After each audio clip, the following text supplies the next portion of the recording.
Sebagian besar musim balap di tahun 2020 mungkin berbeda dari biasanya karena adanya pandemi global. Tetapi di lintasan F1, dominasi tetap datang dari tempat yang sama, Mercedes. Dengan senjata fenomenal mereka kala itu yang dikenal sebagai Mercedes W11 EQ Performance. Sebuah mahakarya teknik yang mengukir sejarah dan menetapkan standar baru di F1.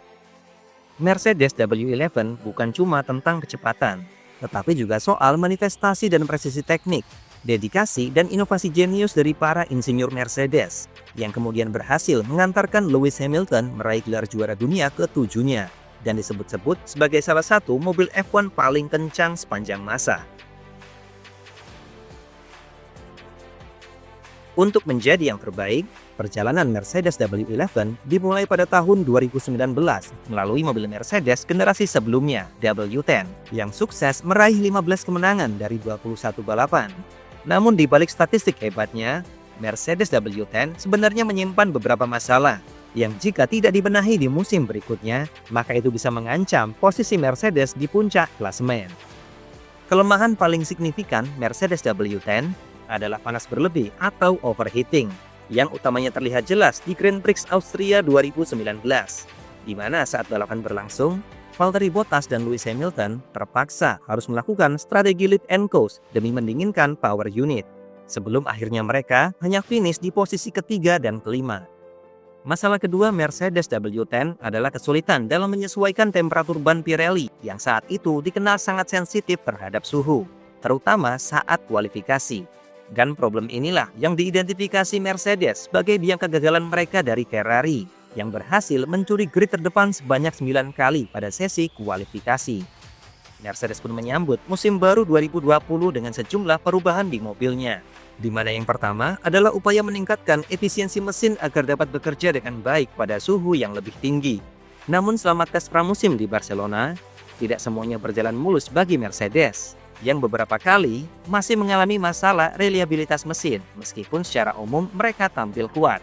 Dan bahkan ketika mendekati sesi pembuka di Grand Prix Australia 2020, Mercedes mengakui jika masalah keandalan mesin di mobil baru mereka belum sepenuhnya diperbaiki. Tetapi beruntung bagi Mercedes, pembatalan Grand Prix Australia secara mendadak telah memberi banyak waktu tambahan bagi para insinyur mereka di Inggris untuk mencari tahu sumber masalah dan menyelesaikannya, sebelum kemudian bersiap menuju balapan pembuka musim 2020 pada bulan Juli di Grand Prix Austria. Dalam hal ini, para insinyur Mercedes berhasil menciptakan internal combustion engine paling efisien yang pernah ada, dengan mencapai efisiensi thermal lebih dari 50%. Dan salah satu alasan Mercedes mampu mencapai prestasi ini adalah kolaborasi mereka dengan perusahaan minyak dan gas bumi asal Malaysia, Petronas, yang memasok oli dan bahan bakar untuk mesin Mercedes. Petronas mengembangkan pelumas atau cairan pendingin yang mampu beroperasi pada suhu lebih tinggi, sehingga dapat mengurangi gesekan di dalam mesin dan menjaga suhu mesin tetap ideal. Sedangkan formulasi bahan bakar buatan Petronas juga membantu meningkatkan pembakaran di dalam combustion chamber, sehingga menghasilkan tenaga mesin lebih besar dengan efisiensi yang lebih baik. Dengan mesin yang lebih efisien, itu memungkinkan Mercedes dapat memperkecil ukuran inlet setpotnya menjadi lebih ramping dan lebih persegi. Serta untuk mengakomodasi inlet setpot yang minimalis ini, mereka menciptakan permukaan radiator yang lebih luas, dengan tujuan agar aliran udara yang masuk ke dalam mobil dapat bekerja lebih efisien dalam mendinginkan mesin, tanpa menimbulkan banyak drag seperti di musim lalu. Peningkatan efisiensi mesin juga berdampak positif terhadap ukuran Mercedes W11 yang menjadi lebih ramping. Dan karena pendinginannya sudah cukup maksimal, tim tidak perlu lagi menggunakan cooling outlet di sisi mobil dalam kondisi tertentu, yang berpotensi mengganggu aliran udara bersih di atas bodywork. Kemudian untuk meningkatkan kualitas airflow yang mengarah ke belakang mobil atau yang masuk ke dalam inlet radiator dan sekaligus mengurangi turbulensi udara dari ban depan, Mercedes memindahkan spar atau tiang utama dari side impact structure ke posisi yang lebih rendah dan lebih maju ke depan, sehingga menghasilkan undercut yang lebih ekstrim. Perubahan mencolok kedua di mobil Mercedes 2020 adalah konfigurasi ulang di bagian suspensi belakang yang dimodifikasi secara ekstensif agar Mercedes W11 dapat berjalan lebih efisien secara aerodinamis dan menawarkan lebih banyak downforce. Walaupun konsep baru ini tampaknya cukup beresiko terhadap komponen di sekitarnya. Jadi salah satu masalah terbesar Mercedes selain keandalan mesin adalah kecepatan mobil yang terlalu pelan di tikungan lambat. Di mana hal itu disebabkan karena ukuran mobil Mercedes yang lebih panjang daripada Red Bull atau Ferrari, sehingga menyebabkan kedua pembalapnya kadang-kadang alami understeer atau tidak bisa berbelok secepat dan selincah beberapa mobil yang lebih pendek. Oleh karenanya desain suspensi belakang pun diubah dengan cara memindahkan upper wishbone sedikit ke atas agar aliran udara bersih dapat mencapai diffuser sebanyak mungkin. Sementara yang paling berisiko seperti yang kami mention sebelumnya adalah penempatan lower wishbone yang ditinggikan dan dimundurkan cukup jauh ke belakang. Pemasangan lower wishbone bagian depan yang dimundurkan memang menciptakan area kerja bagi airflow untuk meningkatkan kinerja diffuser. Namun masalahnya, geometri seperti ini cukup bermasalah secara struktural. Sebab agar lower wishbone dapat menahan kekuatan gearbox pada sudut sesempit itu, diperlukan konstruksi wishbone dengan bobot yang jauh lebih berat. Melalui sudut sempit ini juga, lower wishbone bakal menyalurkan beban lateral menuju gearbox jauh lebih besar di sana. Dan hal inilah yang menyebabkan Mercedes sering mengalami masalah sensor gearbox yang imbasnya berpengaruh terhadap performa mobil, terutama di lap-lap awal pada seri pembuka F1 musim 2020 di Grand Prix Austria.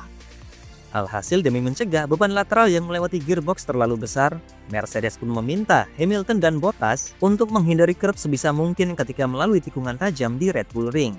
Namun terlepas dari masalah ini, suspensi belakang baru Mercedes W11 terbukti paling efisien secara aerodinamis dan terbukti berhasil bagi tim. Perubahan mencolok ketiga di mobil Mercedes W11 adalah sesuatu yang tentu saja kita sudah tahu, yakni sistem kemudi poros ganda atau lebih dikenal sebagai DAS yang pertama kali muncul selama tes pramusim 2020, di mana ini adalah sebuah solusi yang dikembangkan oleh para insinyur Mercedes untuk mengatasi kelemahan tim di musim sebelumnya, terutama di kualifikasi yang sering kalah dari Ferrari.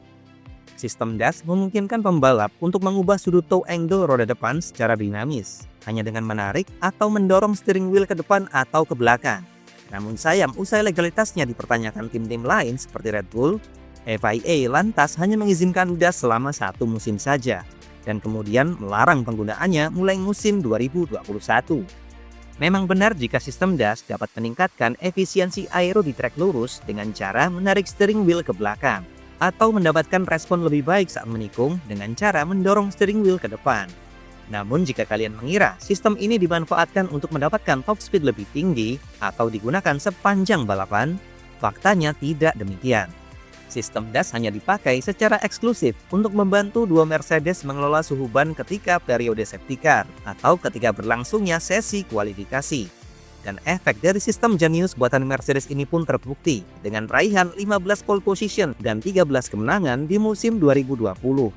Keputusan Pirelli mempertahankan spesifikasi ban F1 tahun 2019 untuk dipakai di musim 2020 juga berperan penting terhadap performa Mercedes. Sebab hal tersebut memungkinkan tim memiliki banyak waktu untuk memahami kompleksitas perilaku ban Pirelli agar sesuai dengan kebutuhan mobil mereka.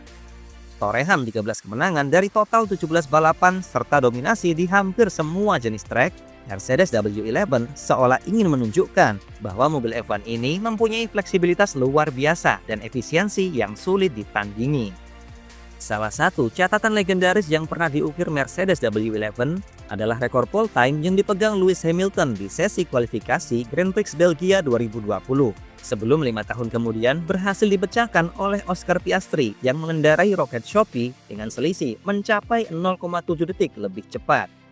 Ada beberapa faktor yang membuat McLaren MCL39 lebih unggul dari Mercedes W11. Di antaranya karena efisiensi aero yang tidak tertandingi berkat adanya ground effect, sehingga menciptakan lebih sedikit drag di bagian atas mobil.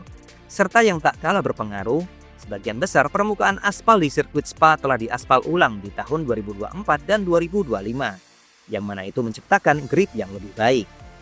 Harus diakui, jika McLaren MCL39 memang sangat kencang bak roket di trek lurus dengan keunggulan mencapai 13 km per jam lebih cepat.